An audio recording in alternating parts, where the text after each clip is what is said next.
Bapak Ibu Saudara yang terkasih dalam Tuhan Yesus Kristus, selamat sore. Sore hari ini kita bertemu kembali untuk melaksanakan bulan Kitab Suci Nasional pada pertemuan yang keempat atau pertemuan yang terakhir. Apa kabar Bapak Ibu dan Saudara sekalian? Luar biasa. Saya berharap Bapak Ibu dan Saudara sekalian selalu dalam keadaan sehat, penuh sukacita, dan penuh dengan berkat Tuhan. Sebelum saya melanjutkan acara ini, saya ingin menyampaikan rasa terima kasih yang sebesar-besarnya kepada Bapak, Ibu, dan Saudara sekalian yang telah hadir di tempat ini, di Saung Indung, untuk bersama-sama dengan kami melaksanakan pertemuan BKSN yang terakhir ini. Dan tak lupa terima kasih juga kepada Bapak, Ibu dimanapun Anda berada, baik di rumah ataupun di mana, yang saat ini mengikuti pertemuan ini lewat channel YouTube. Terima kasih, Tuhan memberkati kita semua pasti.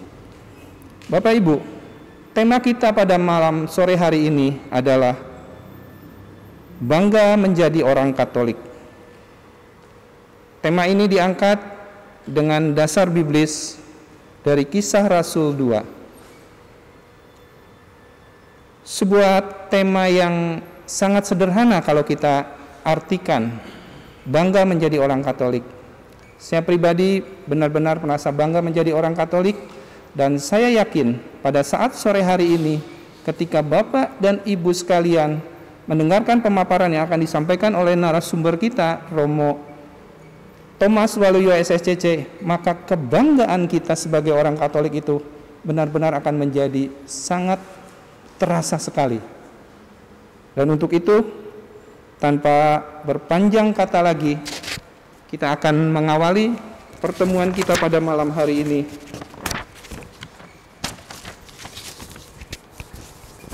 dengan lagu pembukaan. Bapak Ibu, mari kita menyanyikan lagu dari Puji Syukur nomor 498. Jika ada cinta kasih. Jika ada cinta kasih, hadirlah Tuhan. Cinta Kristus menyatukan kita semua. Dalam Dia bersoraklah dan bersukalah, bertakwalah, sayangilah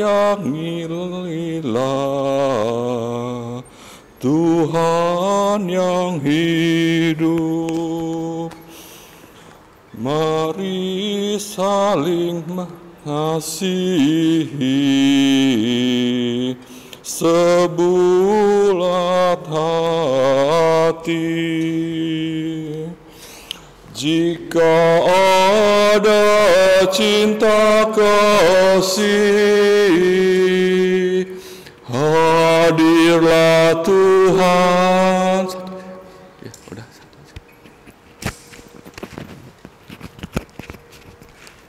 Terima kasih Pak Paulus yang sudah memimpin kita untuk lagu pembukaan. Baiklah Bapak Ibu Saudara yang terkasih dalam Tuhan, kita akan mengawali pertemuan kita pada sore hari ini dengan tanda kemenangan kita. Dalam nama Bapa dan Putra dan Roh Kudus. Bapak Ibu Saudara yang terkasih dalam Tuhan Yesus Kristus, kita bersyukur karena Allah membimbing kita semua sampai pada pertemuan terakhir di bulan Kitab Suci Nasional 2020. Dalam pertemuan 1 sampai dengan 3, kita telah melihat identitas orang beriman dalam kaitannya dengan Allah yang menyatakan diri dalam Yesus Kristus.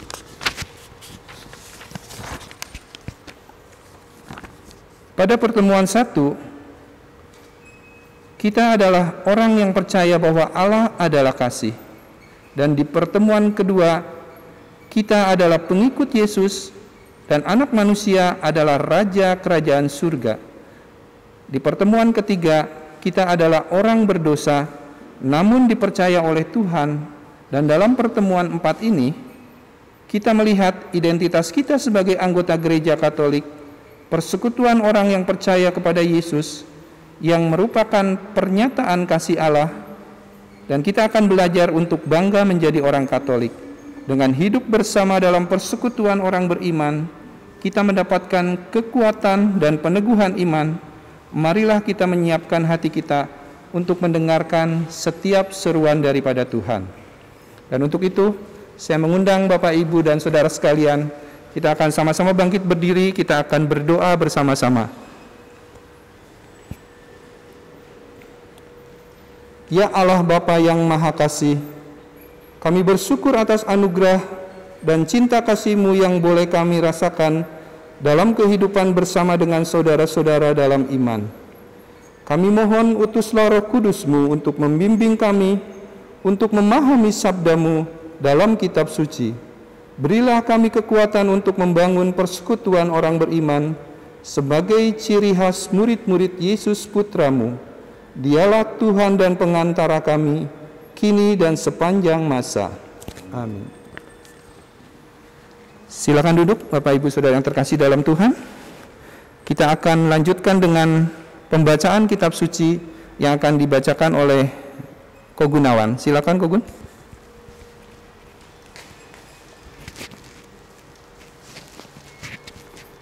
Terima kasih Pak Tolong. Bacaan diambil dari Kisah Para Rasul, Kisah Para Rasul 2 ayat 37 sampai dengan 47. Ketika mereka mendengar hal itu, hati mereka sangat terharu. Lalu mereka bertanya kepada Petrus dan rasul-rasul yang lain, "Apakah yang harus kami perbuat, saudara-saudara?" Jawab Petrus kepada mereka, "Bertobatlah dan hendaklah kamu masing-masing memberi dirimu dibaptis dalam nama Yesus Kristus untuk pengampunan dosamu. Maka kamu akan menerima karunia Roh Kudus. Sebab bagi kamulah janji itu, dan bagi anak-anakmu, dan bagi orang yang masih jauh, yaitu sebanyak yang akan dipanggil oleh Tuhan Allah kita." Dan dengan banyak perkataan lain, ia memberi suatu kesaksian yang sungguh-sungguh, dan ia mengecam dan menasihati mereka, katanya, "Berilah dirimu diselamatkan dari angkatan yang jahat ini." Orang-orang yang menerima perkataannya itu memberi diri dibaptis, dan pada hari itu jumlah mereka bertambah kira-kira 3.000 jiwa. Mereka bertekun dalam pengajaran rasul-rasul dan dalam persekutuan, dan mereka selalu berkumpul untuk memecah roti dan berdoa. Maka ketakutanlah mereka semua, sedang rasul-rasul itu mengadakan banyak mujizat dan tanda. Dan semua orang yang telah menjadi percaya tetap bersatu, dan segala kepunyaan mereka adalah kepunyaan bersama. Dan selalu ada dari mereka yang menjual harta miliknya, lalu membagi-bagikannya kepada semua orang sesuai dengan keperluan masing-masing. Dengan bertekun dan dengan sehati, mereka berkumpul tiap-tiap hari dalam bait Allah. Mereka memecahkan roti di rumah masing-masing secara bergilir dan makan bersama-sama dengan gembira dan dengan tulus hati, sambil memuji Allah, dan mereka disukai semua orang. Dan tiap-tiap hari Tuhan menambah jumlah mereka dengan orang yang diselamatkan. Demikianlah sabda Tuhan.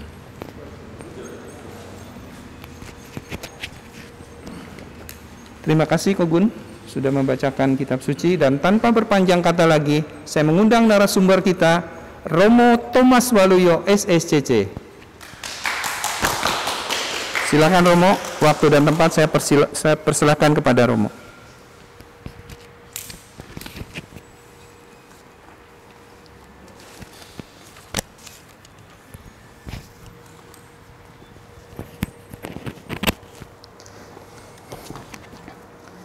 Baik, selamat sore umat Gabriel yang dikasihi Tuhan.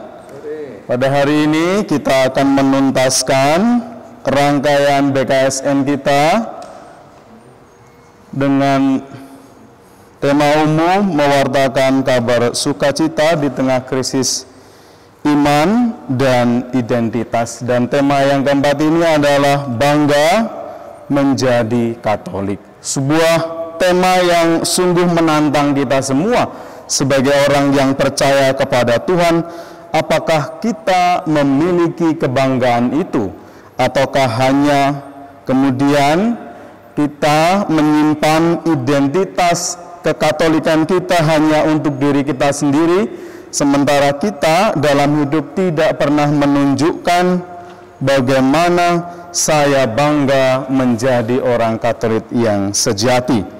Pada hari ini kita akan membahas tema dan juga kitab suci, terutama bahan dari Kisah Para Rasul yang sudah dibacakan oleh Pak Gunawan tadi.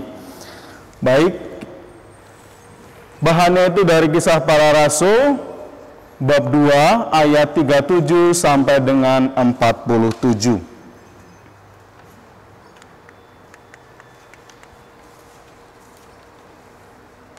Ini adalah ilustrasi yang saya ambil dari Google untuk menunjukkan bagaimana yang terjadi sesungguhnya pada waktu itu. Gambar yang pertama itu turunnya Roh Kudus bagi para rasul, ini sangat menentukan sekali.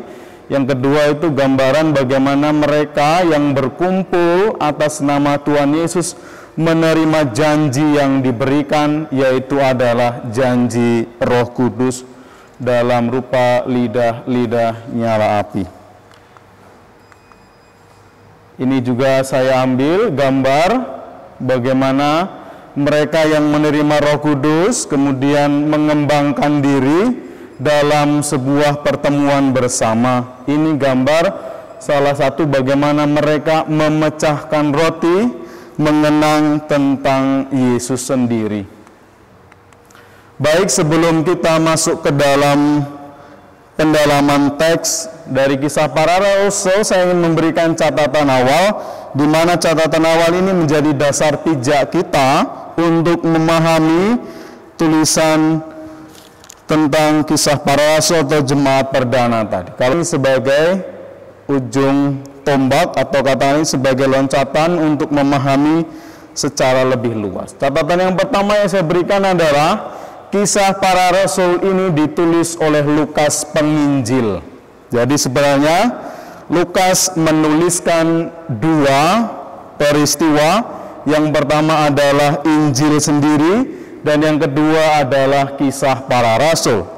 Dan siapa Lukas itu? Dia adalah seorang tabib yang dalam hidupnya kemudian mengikuti perjalanan dari Paulus. Maka kalau kita melihat dalam Kolose 4 ayat 14 dikatakan di sana, salam kepadamu dari tabib Lukas yang kekasih dan Demas. Di sini Lukas ini mengikuti perjalanan Paulus dan dia mencatat apa saja yang dilakukan oleh Paulus, dan dari mengikuti Paulus itulah kemudian Lukas menuliskan Kisah Para Rasul. Dengan demikian bisa dikatakan bahwa Kisah Para Rasul adalah kisah pewartaan kabar sukacita versi dari Lukas, karena Lukas yang menulis. Lalu yang kedua, tujuannya atau tujuan penulisan dari Kisah Para Rasul adalah memberi kesaksian bahwa Yesus telah dibangkitkan dari kematian dan Allah telah menjadikan dia Tuhan dan Kristus Mesias. Kalau kita menggali lebih dalam, sebenarnya ada yang mengatakan Yesus bangkit, ada yang mengatakan Yesus dibangkitkan. Sebenarnya dua hal itu mau menunjukkan bahwa Yesus itu setelah mati bangkit. Maka ekspresinya ada yang menunjukkan dibangkitkan oleh Allah dan juga bangkit. Catatan yang berikut dan kisah yang baru saja kita dengarkan mesti dipahami dalam rangkaian turunnya Roh Kudus atau Pentakosta. Maka saya menuliskan di situ, Kisah Para Rasul ini ditulis atau berada setelah hari besar Pentakosta dan khotbah Petrus. Para rasul ada dalam kuasa Roh Kudus, buktinya keberanian mewartakan Yesus tersalib dan bangkit, mengajak untuk bertobat, menggabungkan diri dalam komunitas para rasul. Ini catatan awal sebagai dasar ketika kita mau memahami teks Kisah Para Rasul atau teks yang akan kita gali. Inilah catatan awal yang saya berikan sebagai bahan, sebagai dasar untuk memahami teks secara lebih utuh dan pemaknaannya bagi hidup kita. Lalu untuk memudahkan juga, saya itu membagi dalam struktur dasar. Sebenarnya struktur dasarnya sifatnya itu tergantung pribadi ya, orang bisa membagi sesuai dengan keinginan, tapi saya membaginya model semacam ini agar lebih mudah untuk memahaminya. Yang pertama, bab 2 ayat 37 sampai dengan 40 itu saya golongkan atau saya masukkan ke dalam khotbah Petrus tentang Yesus Kristus. Lalu bab 2 ayat 41 adalah tanggapan atas pewartaan dan kesaksian Petrus, pertobatan dan pemberian diri untuk dibaptis. Lalu bab 2 ayat 42 sampai dengan 47 itu adalah buah atau hasil dari tanggapan. Maka kalau orang bertobat dan dibaptis, hasilnya apa gitu? Apa yang bisa menjadi buah dari hasil pembaptisan dan pertobatan tersebut? Lalu saya mengajak kita semua untuk mendalami teks. Petrus menyampaikan khotbah yang diilhami oleh Roh Kudus kepada penduduk saleh Yerusalem. Penduduk saleh yang dimaksud itu ada dalam Kisah 2 ayat 5, juga Kisah 2 9 sampai dengan 11. Singkatnya adalah orang-orang saleh yang ada di sekitar Yerusalem, yang kemudian mereka mendengar suatu gerakan roh dan menuntun mereka untuk datang kepada Petrus dan murid-murid yang waktu itu menerima Roh Kudus. Lalu inti khotbah yang disampaikan Petrus adalah mengajak pendengar untuk menyadari bahwa Yesus yang mereka salibkan telah dibangkitkan Allah dan kini telah dijadikan Tuhan Kristus oleh Allah. Seluruh pewartaan kisah para rasul terpusat pada Yesus Kristus yang disalibkan, dibangkitkan, lalu dijadikan Allah oleh Allah sendiri, gitu ya. Lalu kebangkitan Yesus menjadi kabar sukacita dan sekaligus undangan agar orang memeluk cara hidup yang baru, hidup dalam belas kasih dan kerahiman Allah. Nah, menanggapi khotbah Petrus tentang Yesus yang dibangkitkan, Yesus yang kemudian dijadikan Allah oleh Allah itu sendiri, dijadikan Tuhan, dijadikan Mesias, maka orang-orang waktu itu bertanya, apa yang bisa saya lakukan? Dan jawabannya ada dua, pertobatan dan memberi diri untuk dibaptis. Maka ketika Petrus berkhotbah, lalu mereka tersentuh oleh khotbah-khotbah yang disampaikan oleh Petrus, dan mereka ketika ingin menggabungkan diri dengan mereka, dua hal yang perlu dilakukan, pembaptisan dan memberi diri untuk dibaptis. Pertobatan menyangkut sikap orang yang merindukan kerahiman Allah yang mendasari pembangunan hidup. Lalu pertobatan sendiri adalah keputusan untuk kembali. Kata kembali ini mesti kita perhatikan dan kita beri garis bawah. Kembali artinya adalah kalau seseorang itu meninggalkan Tuhan, dia kembali dan menuju kepada Allah sendiri, berbalik kepada Allah. Sebagaimana ditawarkan oleh Yesus dalam perjuangannya menyampaikan warta kerajaan Allah. Dengan kata lain, pertobatan adalah berarti seseorang berani meninggalkan masa lalu dan hidup baru bersama dengan Yesus. Inilah inti pertobatan. Orang mau meninggalkan kehidupan yang lama yang bisa jadi itu banyak hal terjadi di sana, dan bisa jadi hidup dalam dosa, hidup dalam ketidakpercayaan, hidup dalam ketidakbanggaan sebagai orang Katolik, dan kemudian berbalik kepada Allah, meninggalkan itu semua dan menumbuh kembangkan iman, sehingga kemudian memeluk cara hidup yang baru. Lalu bagi saya, pertobatan sejati membutuhkan kemampuan untuk menutup kesempatan, peluang, celah, kemungkinan perbuatan dosa yang ditawarkan oleh setan atau roh jahat. Dengan kata lain begini, dosa terjadi itu karena ada kesempatan. Maka tugas kita adalah ketika kita sudah memeluk cara hidup yang baru, berani untuk menutup celah-celah tersebut. Artinya apa? Kita itu berani untuk meninggalkan peluang-peluang yang ada. Dengan demikian kita tetap setia pada pilihan hidup kita, pada baptisan kita. Pembaptisan adalah tanda keterlibatan dengan penderitaan, wafat, dan kebangkitan Yesus Kristus dalam kehidupan menggereja.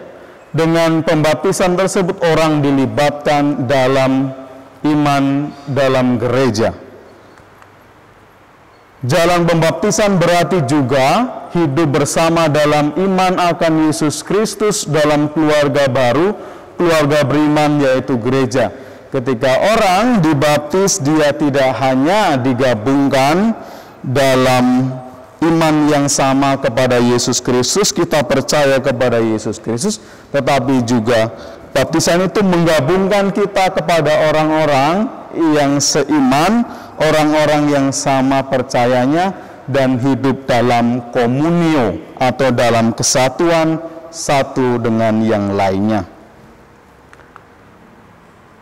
Ayat 41 disebutkan di sana jumlah pengikut Kristus adalah 3.000. Ketika saya menggali, benarkah waktu itu jumlahnya 3.000 dan itu hanyalah sebuah angka, tapi realitas atau yang mau dikatakan dari angka itu adalah pertumbuhan jemaat waktu itu sangat cepat dan jumlahnya itu sangat besar. Jadi 3.000 jiwa itu hanya menggambarkan waktu itu, tapi realnya itu jauh lebih besar dari itu.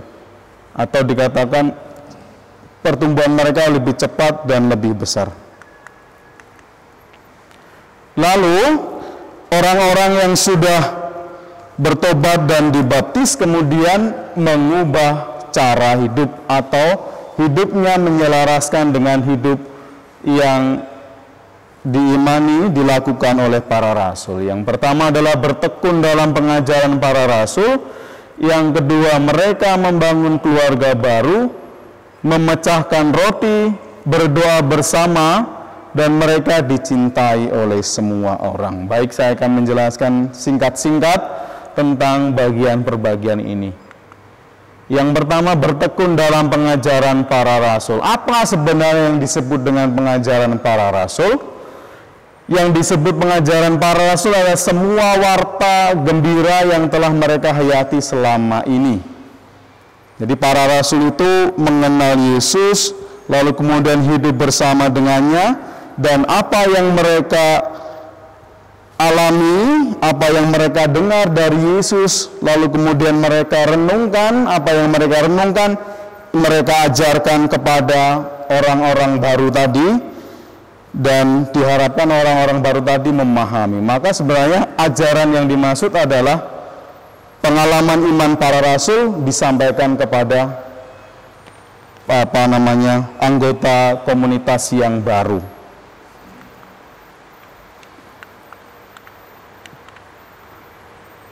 Maka saya katakan pengajaran para rasul juga pembinaan pribadi kepada mereka yang mana mereka menerangkan kitab suci dalam terang Kristus dan menyampaikan pengajaran Yesus. Sekali lagi saya tekankan, pengajaran para rasul itu adalah pengalaman para rasul sendiri bersama dengan Yesus. Mereka mendengarkan kata-kata Yesus, khotbah-khotbah Yesus, dan apa yang mereka dengar, kemudian mereka ingat-ingat lagi, dan kemudian mereka renungkan, dan di situ kemudian mereka ajarkan lagi kepada para murid yang baru atau pengikut yang baru. Di sini dituliskan kitab suci. Kitab suci itu tidak hanya yang dimaksud dengan Injil, karena Injil waktu itu belum ada, tetapi adalah kitab yang dimiliki oleh orang-orang Yahudi. Itu yang kemudian diajarkan. Lalu poin yang kedua, mereka membangun keluarga baru. Jemaat pembangunan keluarga baru mendasarkan diri pengalaman iman dan persaudaraan yang dikembangkan dalam gaya hidup yang inklusif, merangkul semua ragam pribadi dan keyakinan. Ciri khas persaudaraan baru itu ialah menyingkirkan kepentingan pribadi dan membagi milik menjadi bersama. Gaya hidup yang ditawarkan adalah gaya hidup yang merangkul semua orang dan semua orang itu terlibat di dalamnya. Terlibat yang dimaksud adalah tidak hanya terlibat dalam arti berkumpul, tetapi juga terlibat dalam arti yang materi. Maka kemudian mereka mengumpulkan materi, dan materi yang mereka miliki itu diberikan kepada orang-orang yang membutuhkan. Dalam hal ini adalah orang miskin di Yerusalem. Ini adalah gambar salah satu berkumpulan bersama, ini Legio Maria yang kemarin mengadakan misa bersama gitu ya. Salah satu bentuk komunio, kumpul bersama merayakan Ekaristi. Ini pemecahan roti, tanda persaudaraan yang amat mendalam adalah memecahkan roti. Dalam pemecahan roti itu mereka mengenangkan apa yang dahulu pernah dibuat oleh Yesus bersama para murid. Kita bisa lihat dalam 1 Korintus 11 23, 28. Di sana Paulus mengingatkan kembali, memecahkan roti adalah mengingat apa yang telah dilakukan Yesus pada waktu itu. Maka seringkali kita mendengarkan, ingatlah ini untuk mengenangkan akan daku. Maka Yesus mengingatkan para murid untuk mengenang peristiwa yang telah terjadi. Makan bersama sebagai tanda persatuan dengan Dia yang telah menyerahkan dirinya, hidupnya seutuhnya sebagai santapan perjalanan hidup. Ini saya masukkan beberapa gambar. Oh, aduh. Ini orang. Baik, lalu yang berikut adalah berdoa bersama. Doa adalah ungkapan iman kepercayaan sebagai keluarga yang baru. Bentuk doa yang waktu itu dilakukan adalah mendaraskan mazmur. Mereka itu sudah punya kebiasaan mendaraskan mazmur, tetapi juga doa yang lain yang mereka lakukan adalah doa-doa tradisi dari orang Yahudi mereka kembangkan. Lalu mereka dicintai semua orang, mereka tampil sebagai keluarga yang memikat sehingga orang lain bukan mencemburi atau mencintainya, melainkan mereka tampil sebagai keluarga yang memikat sehingga orang lain bukan mencemburui atau membencinya, melainkan mencintainya. Lalu saya mengajak kita untuk masuk ke pemaknaan yang pokok bagi hidup kita. Ini adalah tentang pembaptisan yang saya ambil dari Kitab Hukum Kanonik nomor 849. Inti yang mau disampaikan adalah baptisan itu adalah pintu orang masuk ke dalam persekutuan gereja. Maka tanpa pembaptisan orang tidak akan menerima rahmat-rahmat yang lainnya. Dan juga ketika orang dibaptis berarti orang itu masuk dalam persekutuan dengan sesama. Disitulah tanggung jawab sebagai seorang yang dibaptis muncul. Kita dibaptis karena kita percaya akan Allah Bapa yang menyatakan diri dalam diri Yesus Kristus. Tanpa dasar kepercayaan ini, kita tidak akan menerima baptisan. Dasar pembaptisan sekali lagi bahwa saya percaya pada Allah melalui Yesus Kristus yang adalah Putra Allah. Kalau iman kepercayaan ini tidak ada, maka orang tidak perlu dibaptis gitu, karena tidak percaya. Hanya orang yang percaya pada Kristus yang kemudian menerima pembaptisan melalui rumusan baptisan yang jelas menyebut Bapa, Putra, dan Roh Kudus. seorang baptis, seorang yang telah dibaptis itu juga digabungkan dalam komunio kudus atau Holy Communion, yang di situ seorang digabungkan dalam komunio Bapa, Putra, dan Roh Kudus. Dengan baptisan itu pula kita digabungkan oleh gereja Katolik, kita dijadikan anggota-anggota tubuh Kristus. Maka baptisan itu sungguh melahirkan tanggung jawab yang tidak mudah bagi kita. Yang berikut, sudah selayaknya kita merasa bangga dengan pilihan kita. Baptisan adalah pilihan. Maka ketika orang mau menjadi Katolik itu selalu ditanya, atas dasar apa kamu mau menjadi Katolik? Atas dasar orang tua kah? Atau atas dasar pasangan? Kalau atas dasar mereka ya, kalau pasangannya sudah tidak ada ya saya bisa kabur, bisa pindah lagi. Tetapi kalau dasarnya adalah diri saya, bahwa saya percaya, maka disitulah lalu kemudian saya merasa bangga atas pilihan saya. Dan kebanggaan itu kemudian dimunculkan dalam kesetiaan kita pada pengungkapan kredo. Dalam Ekaristi kita sering mengungkapkan itu. Aku percaya karena Allah Bapa yang Maha Kuasa, dan seterusnya. Bapak Ibu boleh melanjutkan di rumah ya. Nanti kalau di sini tidak selesai bahannya. Yang berikut, sebagai orang yang telah dibaptis dan menerima identitas sebagai anggota gereja, hidup kita mesti selaras dengan identitas tersebut.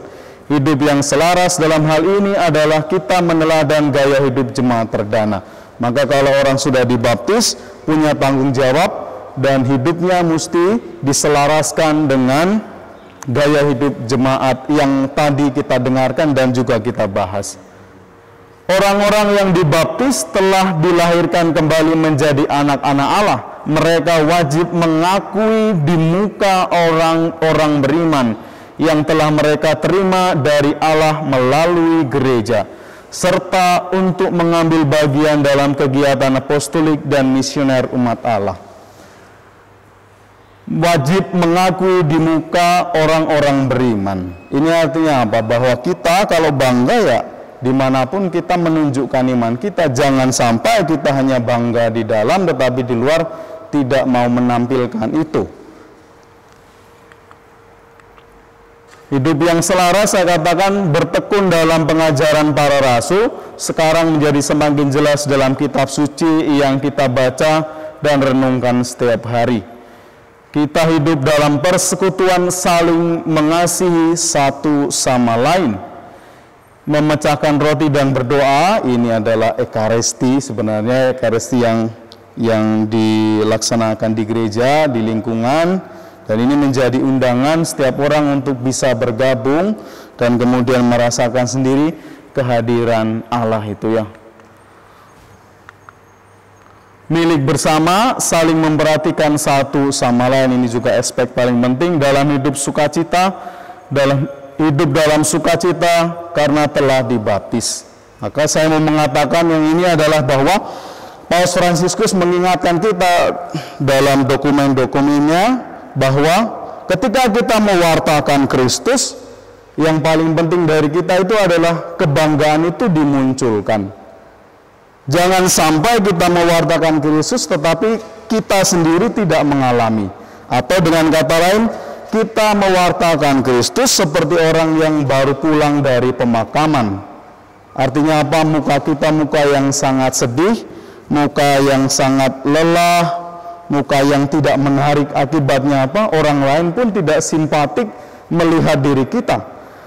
Kalau kita mewartakan dengan gembira, dengan sukacita, dengan bangga, maka orang lain pun bisa datang lalu kemudian mengenali, oh ternyata wajah atau orang yang telah dibaptis itu sungguh luar biasa, menampilkan kasih Allah sehingga orang lain datang dan kemudian merasakan sendiri. Ini adalah poin penting dari proses hidup kita, bagaimana dalam perjalanan beriman kita juga seringkali jatuh, tetapi ingat kita itu butuh pertobatan. Baik Bapak Ibu Saudara-saudari yang terkasih, maka pertanyaannya adalah apakah saya bangga menjadi orang Katolik Di awal Pak Totong mengatakan harus bangga dengan pilihan Anda, dengan iman yang Anda miliki. Dan kebanggaan itu saya katakan tampil dalam eksterioritas atau dalam tindakan nyata kita.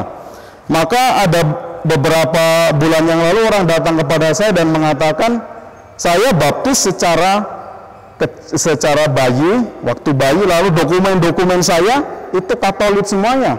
Tetapi saya tidak mau ikut tampil dalam kegiatan menggereja. Saya tidak ingin kumpul-kumpul dengan lingkungan, saya tidak ingin aktif dalam kegiatan apapun.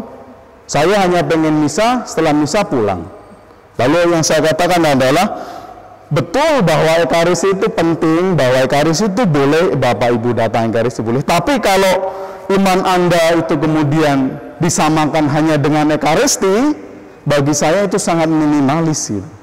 Jadi Anda belum bisa mengembangkan apa yang dikatakan oleh pesan-pesan para rasul tadi, jemaat perdana, bahwa ketika Anda dibaptis itu tidak hanya soal pergi ke gereja, pulang, pergi ke gereja, pulang, itu minimalis.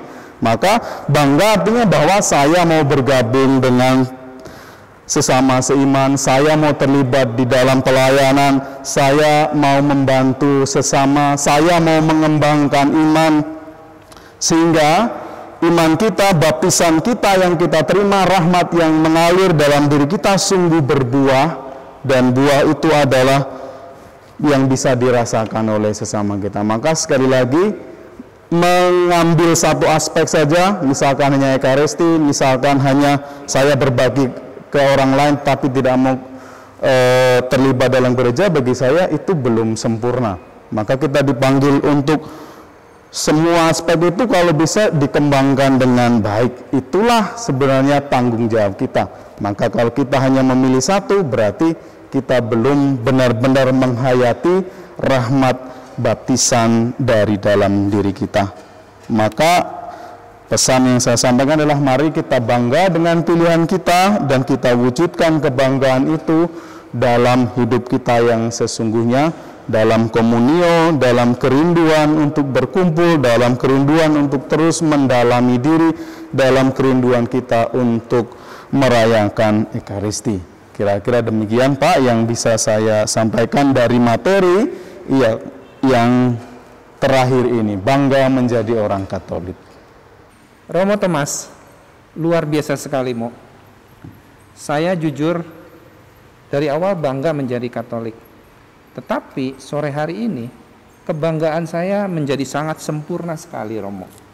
Karena ternyata Katolik itu bukan hanya organisasinya yang besar, bukan hanya tata caranya, tetapi kita lihat dari pemaparan Romo, begitu luar biasa Katolik ini memelihara tentang apa yang dilakukan para rasul sampai dengan hari ini.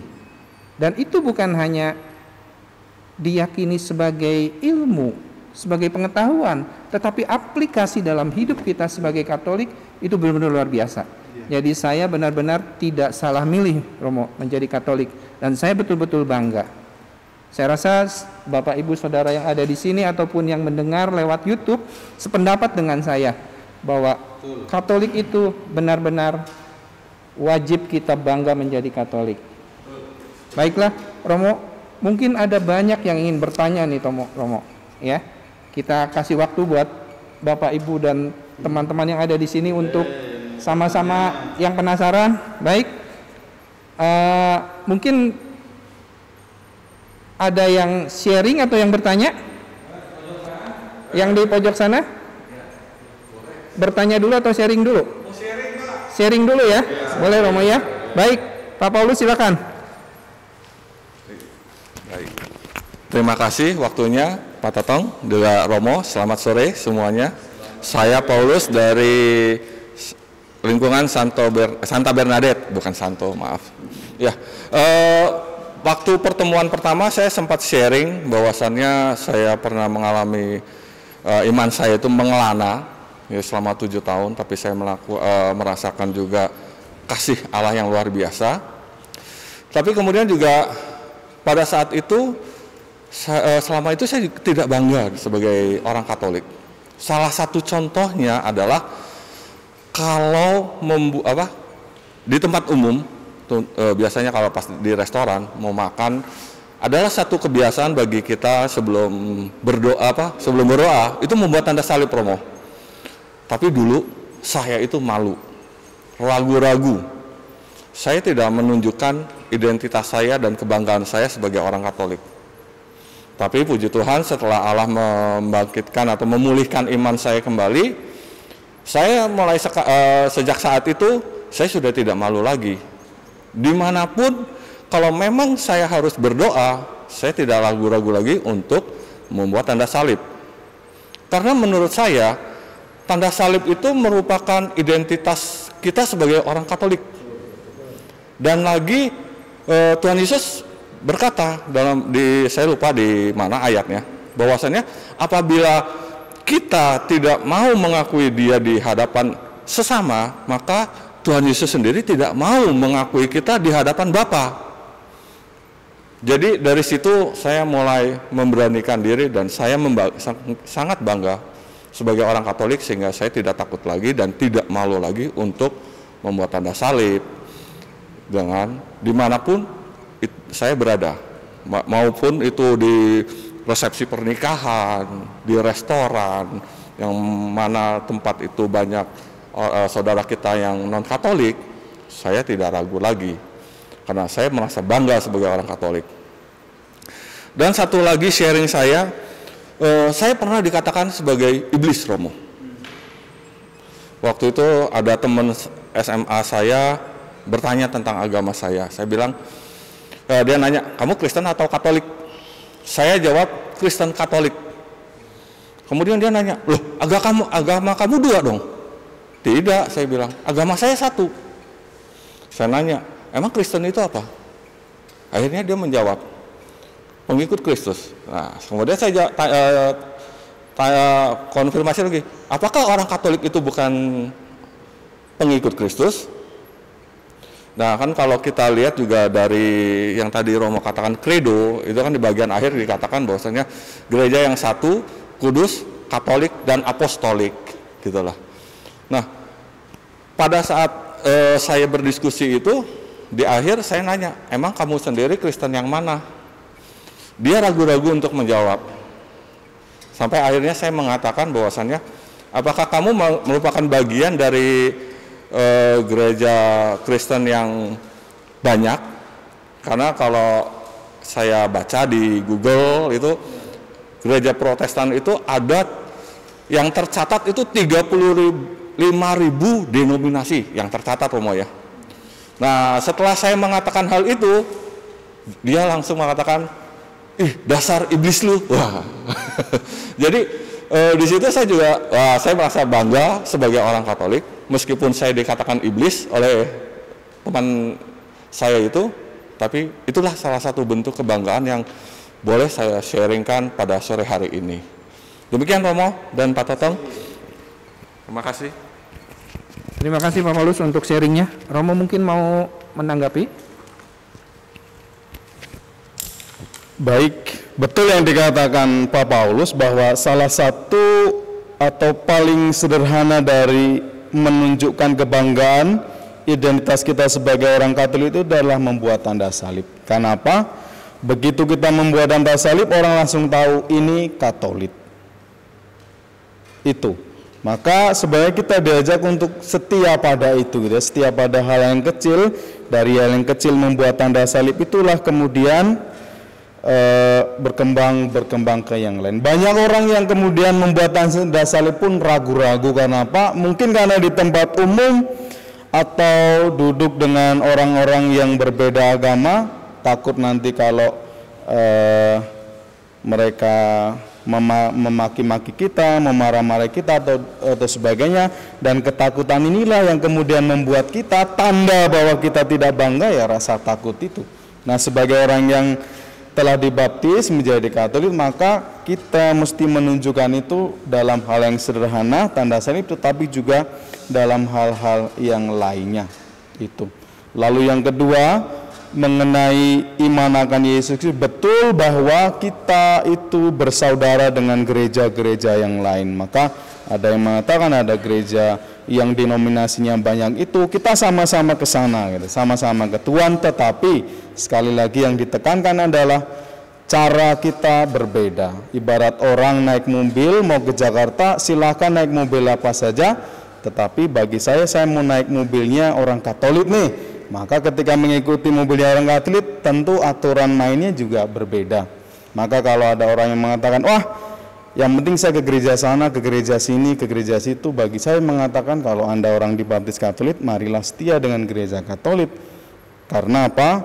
Karena gereja Katolik memiliki cara aturannya masing-masing gitu, yang tidak bisa kemudian ketika dibaptis masuk ke sana, masuk ke sana, masuk ke sana, tidak.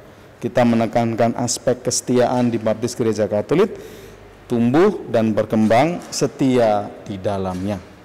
Begitu, Pak. Terima kasih Romo. Mungkin ada Bapak Ibu Saudara sekalian yang ingin bertanya? Oh, baik. Pak Gunawan, silakan Pak Gunawan. Selamat sore Romo, selamat sore Pak Totong. Sedikit pertanyaan untuk Romo, mungkin sedikit menyimpang dari yang diajarkan. Saya tadi sempat baca juga dari baca yang tadi Kisah Para Rasul. Di situ disebutkan, bertobatlah dan hendaklah kamu masing-masing memberi dirimu dibaptis dalam nama Yesus Kristus. Kemudian ada juga dari Amanat Agung itu Matius 29 ayat berapa itu ya? Itu dikatakan Matius 28 ayat 19 sampai 20 itu dikatakan, karena itu pergilah, jadikanlah semua bangsa muridku dan baptislah mereka dalam nama Bapa dan Anak dan Roh Kudus. Dan ajarlah mereka melakukan segala sesuatu yang telah kuperintahkan kepadamu, dan ketahuilah aku menyertai kamu senantiasa sampai kepada akhir zaman. Itu Romo. Kedua, pada saat para rasul berdoa dan kemudian mengajarkan kisah tentang Yesus, itu situ kan belum ada Injil. Nah, itu yang diajarkan itu apa, Romo? Yang diajarkan itu apakah perjanjian lama, apakah yang mana gitu? Karena kan pada saat itu kan Injil belum ada, gitu. Demikian Romo, Pak Totong. Terima kasih. Terima kasih Pak Gun. Silakan Romo. Baik, terima kasih Pak Gun. Yang ditanyakan tadi soal kisah para rasul, baptislah dalam nama Tuhan Yesus. Itu kita mesti memahami dalam terang Injil Lukas. Injil Lukas sendiri di bagian akhir tidak disebutkan di sana tentang bagaimana rumusan untuk dibaptis. Maka kalau kita melihat dalam Injil Lukas bab 24 ayat 50 sampai 53, di sana tidak disebutkan apa-apa. Artinya apa? Lukas tidak mau menyebutkan rumusan baptisan seperti apa. Lalu kemudian di dalam Kisah Para Rasul, Lukas menambahi atau katakanlah menunjukkan rumusan pembaptisan itu dalam nama Yesus. Dan ini adalah satu versi antara penginjil Lukas dengan Kisah Para Rasul, itu satu orang yang menulis. Dan tadi yang dibandingkan itu adalah Injil Matius. Maka Matius sendiri sudah semakin jelas untuk menuliskan bagaimana rumusan pembaptisan yang sesungguhnya. Nah, dengan demikian sebenarnya bahwa Injil Lukas atau Kisah Para Rasul ini kemudian disempurnakan oleh Injil Matius sendiri, sehingga rumusan yang sekarang kita terima dalam pembaptisan adalah dalam nama Bapa. Aku membaptis engkau dalam nama Bapa dan Putra dan Roh Kudus. Selalu begitu. Lalu kemudian juga mengenai hal ini juga saya jelaskan bahwa tidak semua gereja menggunakan rumusan ini. Artinya apa? Bahwa ada gereja-gereja yang rumusannya berbeda. Maka rumusan-rumusan yang berbeda dari rumusan yang dimiliki gereja, kalau orang mau masuk ke dalam gereja Katolik maka harus dibaptis ulang. Misalkan rumusan adalah Aku membaptis engkau dalam nama Bapa dan Putra dan Roh Kudus, yaitu dalam nama Anak. Itu bagi saya rumusannya kacau. Kacau dalam arti bahwa tidak seperti gereja Katolik. Maka dalam gereja Katolik dan gereja-gereja lain yang baptisannya sama, dalam nama aku membaptis engkau dalam nama Bapa dan Putra dan Roh Kudus, kita terima begitu saja. Semisal gereja Kristen GKI sama, rumusannya sama, pahamnya sama, ya nggak perlu dibaptis ulang. Tapi yang agak berbeda-beda itu mesti dibaptis ulang. Maka sebenarnya saya mau mengatakan bahwa memang kemudian Lukas menambahi rumusan dalam nama Anak, lalu kemudian gereja menyempurnakan lagi sehingga menjadi lengkap gitu ya, dalam nama Bapa dan Putra dan Roh Kudus. Itu rumusannya, dikembangkan terus menjadi bentuk baku triniter dalam pembaptisan. Itu yang pertama. Lalu yang kedua terkait dengan apa yang diajarkan para murid waktu itu ya kepada anggota-anggota baru. Kita mengetahui bahwa sebenarnya waktu itu sudah ada tulisan-tulisan dari Perjanjian Lama. Saya boleh menyebutkannya seperti Pentateh, 5 kitab pertama itu mereka sudah ada gitu ya, sudah diajarkan. Lalu kitab-kitab raja-raja dan sebagainya itu sudah jadi. Maka sebenarnya para murid selain mengajarkan yang sudah ada, itu juga lebih pada pengalaman iman dengan Yesus. Maka sebenarnya mereka menyempurnakannya dengan pengalaman-pengalaman mereka gitu ya. Pengalaman mereka itu diajarkan, tetapi juga Perjanjian Lama juga diajarkan. Maka kemudian kalau Bapak Ibu memperhatikan di dalam Injil itu selalu ada kutipan yang dipakai dari Perjanjian Lama. Maka tulisan-tulisan Injil itu ada yang mengambil dari Perjanjian Lama, tujuannya apa adalah bahwa ini adalah kesinambungan. Jadi intinya memang waktu itu belum ada tulisan dalam arti Injil. Injil itu diajarkan melalui pengalaman mereka, tetapi mereka juga sudah punya buku atau kitab yang juga diajarkan kepada para murid. Maka ingat kisah Yesus berada di Bait Allah, dia membuka gulungan, yang artinya apa? Sudah ada teks itu waktu itu, dan itu diajarkan kepada para murid. Tapi sekali lagi yang utama adalah pengalaman para murid sendiri, perjumpaan dengan Yesus, sabda-sabda Yesus itulah yang mereka ingat-ingat, mereka ajarkan kepada para pengikut murid-murid Yesus itu, atau katakanlah anggota-anggota baru gereja, begitu. Terima kasih Tomo. Pak Gunawan, terjawab ya Pak? Masih ada Bapak Ibu Saudara yang terkasih yang mau bertanya atau sharing? Nampaknya tidak ada ya. Kalau tidak ada, mungkin saya Romo, saya ada sedikit sesuatu yang saya ingin bagikan ketika mendengarkan pemaparan Romo tentang tema hari ini. Tema hari ini bangga menjadi orang Katolik. Kadang-kadang bangga ini tipis sekali bedanya dengan kesombongan Romo, ya. Tetapi saya bersyukur bahwa yang dipaparkan oleh Romo tadi, terutama tentang gereja perdana, di situ dijelaskan sangat luar biasa sekali bahwa mereka hidup dalam pengajaran rasul-rasul, lalu mereka tidak lagi merasa milik mereka itu milik pribadi, mereka bagikan kepada orang lain, mereka membangun keluarga yang baru dan sebagainya. Sehingga di situ jelas sekali bahwa kehidupan gereja perdana ini sama sekali tidak ada kesombongan. Mereka hidup di dalam kasih, di dalam persekutuan, sehingga ujung-ujungnya yang saya sangat menarik sekali, mereka dicintai oleh semua orang, bukan dibenci, bukan dimusuhi. Nah, ini yang benar-benar menjadikan kebanggaan saya sebagai orang Katolik itu menjadi sempurna Romo, karena memang Katolik mengajarkan walaupun kita bangga kita tidak perlu sombong, tetapi kita melihat bagaimana gereja perdana ini hidup dicintai dan disukai oleh semua orang. Itu yang pertama. Lalu yang kedua, di era Covid ini Romo, banyak orang yang kesulitan, banyak orang yang kesusahan. Dan apa yang Romo paparkan tadi tentang gereja perdana, ini benar-benar menunjuk hidup kita saat ini. Bagaimana kita diajar untuk tidak lagi egois, tidak lagi mementingkan diri sendiri, tetapi kita melihat orang-orang yang ada di sekitar kita.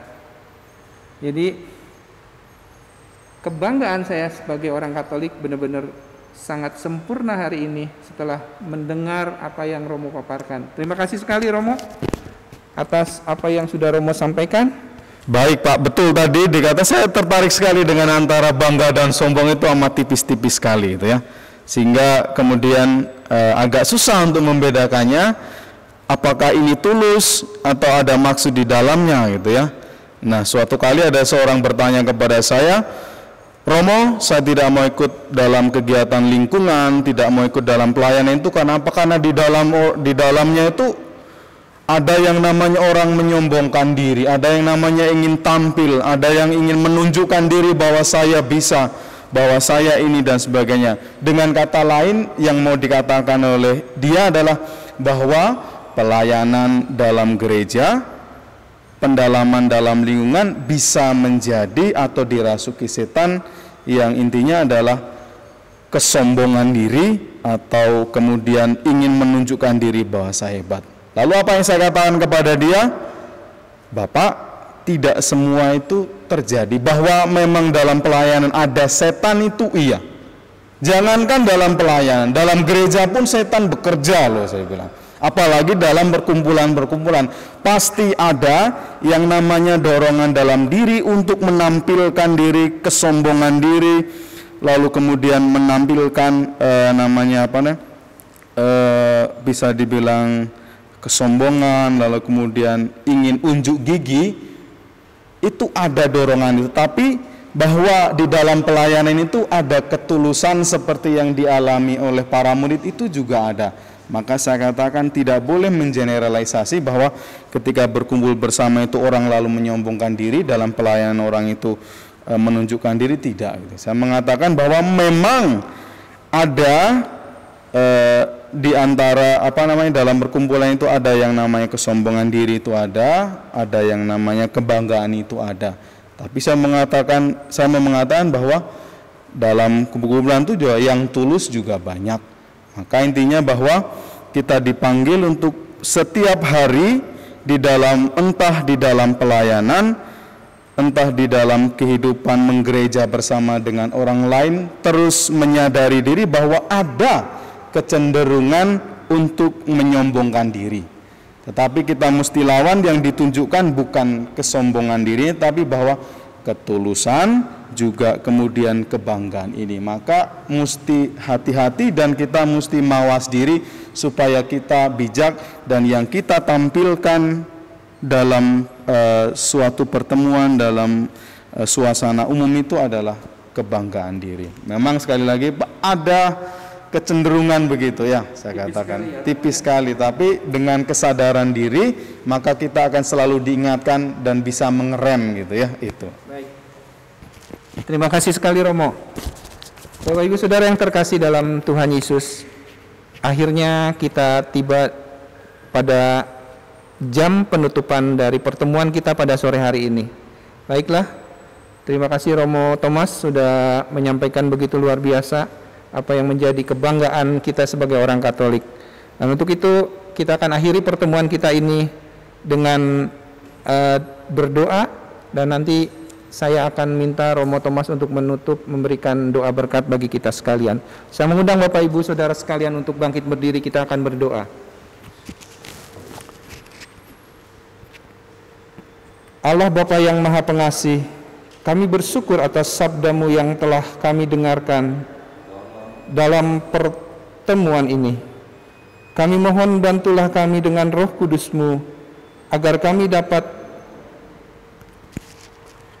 meneladani cara hidup jemaat perdana dalam membangun persekutuan persaudaraan kami sebagai orang Katolik, sehingga kami semakin kuat dan tetap setia di dalam iman demi Kristus Tuhan dan pengantara kami.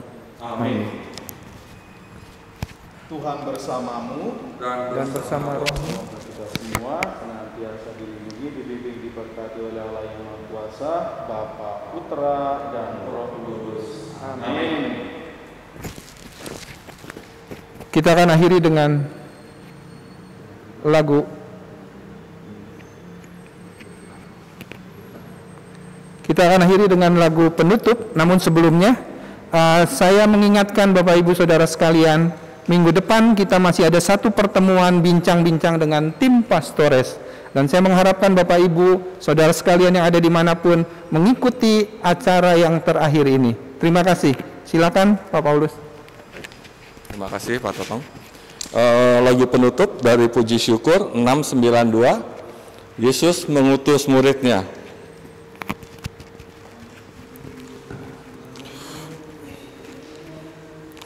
Yesus mengutus muridnya pergi berdua-dua keluar masuk kota, menjelajah semua desa, bawa kabar gembira kepada yang miskin papa, di tangan Sang Pencipta semua akan dapat berkah.